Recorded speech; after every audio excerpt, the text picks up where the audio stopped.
Comme chaque vendredi, c'est l'heure de la revue stratégique hebdomadaire avec Éric Galliègue, président de Valcan Expertise. Bonjour Éric. Bonjour Aude. Et alors pour cette veille hebdomadaire, on commence avec la performance des marchés de cette semaine. On a connu un rebond. Oui, le rebond continue avec une hausse de 2,4% pour le CAC 40 et un gain de près de 2% aussi pour le S&P 500. Cela vient confirmer donc la poursuite de ce rebond qui a commencé il y a un mois à peu près et qui atteint maintenant des niveaux très importants puisque le gain est à peu près de 20% et plus sur les plus bas que nous avons observés autour du 18 mars. L'euro, dans ces circonstances, a baissé de 0,7% contre le dollar au cours de la semaine écoulée. On va regarder du côté des actualités qui ont marqué la semaine et d'abord la hausse des taux grecs, italiens et espagnols.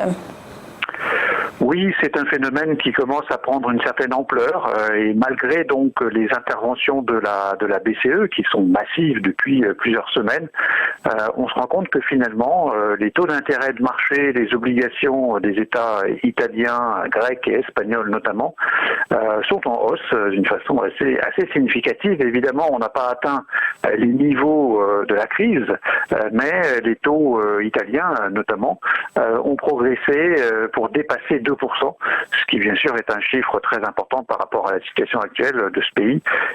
C'est une nouvelle bien sûr négative qui est liée avec la possibilité donc d'une dégradation des notations des grandes agences sur donc la signature de ces États souverains européens. Mais est-ce que c'est pas aussi le signe d'une rationalité retrouvée des investisseurs parce que forcément les économies de ces pays sont plus risquées, donc il y a un taux plus élevé comme conséquence? Oui, bien sûr, il y a dans les évolutions de cette crise un endettement qui est beaucoup plus important, qui est supporté par les pays européens et donc la nécessaire demande de rémunération plus élevée. Alors on passe à l'Europe, il y avait des négociations encore hier après-midi pour la mise en place d'un plan de soutien massif. Oui, on va vers un plan de soutien massif. Alors c'est toujours très compliqué parce qu'en Europe il y a différentes instances. Il y a la Commission européenne, il y a le Conseil, il y a le Parlement, donc puis il y a la BCE bien sûr. Donc c'est quand même très très compliqué. Néanmoins, on a l'impression, notamment par les déclarations qu'a pu faire Madame Angela Merkel cette semaine, que l'Allemagne pourrait soutenir donc cette initiative d'un plan de soutien massif, qui d'après Ursula von der Leyen serait donc de l'ordre de 500 à 1500 milliards d'euros. C'est quand même un montant très important. On attend bien sûr les détails. Il n'y a toujours pas d'accord formel et très précis sur les contours de cette enveloppe considérable. Mais ce plan de relance qui pourrait porter sur plusieurs années intégrerait aussi le budget de la Commission européenne, puisque ce budget est en négociation depuis 2 ans. C'est un budget qui est établi sur 6 ans et dont on attend toujours la fixation. Donc la détermination de ce budget pourra faire partie de ce plan de soutien massif qui, à nouveau, s'il est réalisé, bien sûr, serait une bonne nouvelle. Et donc impact plus 1 sur l'actualité. Et la troisième actualité, c'est la chute vertigineuse des indices européens, mais les marchés ont l'air quand même de passer à côté. Oui, c'est vrai que cette chute très importante des PMI européens et notamment du PMI français pour les services français à un niveau de 11,2, ce qui est stupéfiant, on le voit bien sur le graphique, 11,2 alors que en gros, en moyenne, on est un petit peu au-dessus de 50. Donc c'est un chiffre qui annonce une baisse d'activité considérable. Alors on peut considérer que la bourse l'avait anticipé dans le cadre de la forte baisse du mois de mars, mais c'est vrai que la confirmation d'une contraction d'activité très importante de l'ordre de 5 à 10% et plus proche de 10% des PIB de l'Europe est bien sûr une très mauvaise nouvelle et on navigue dans l'incertitude complète pour tenter de mesurer l'impact que tout cela peut avoir sur bien sûr la santé des entreprises.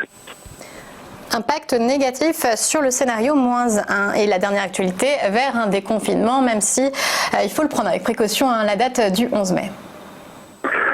oui, la perspective du déconfinement de plusieurs grands pays, dont la France, attendue à partir du 11 mai, est plutôt une bonne nouvelle, même si on sait très bien que ce déconfinement risque d'être compliqué, peut-être chaotique d'ailleurs, risque d'amener des risques sanitaires, d'une reprise forte de l'épidémie.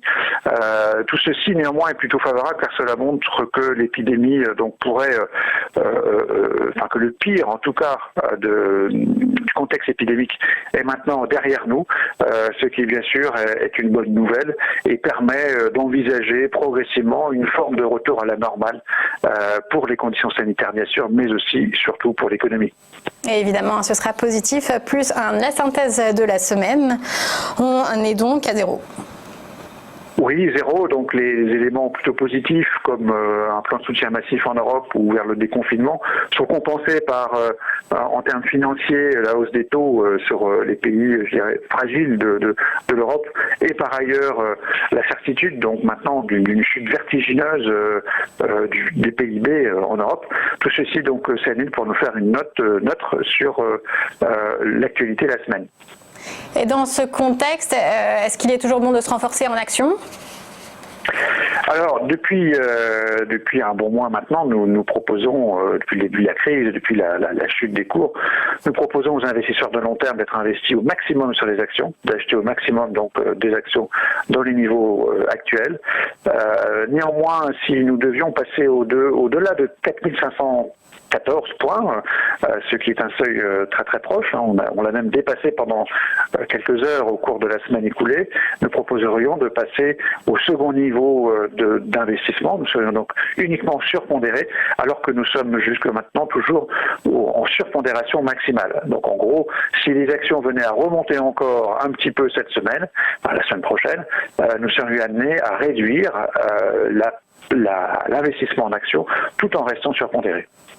Merci beaucoup Éric Gallec. Je rappelle que vous êtes président de Valcan Expertise.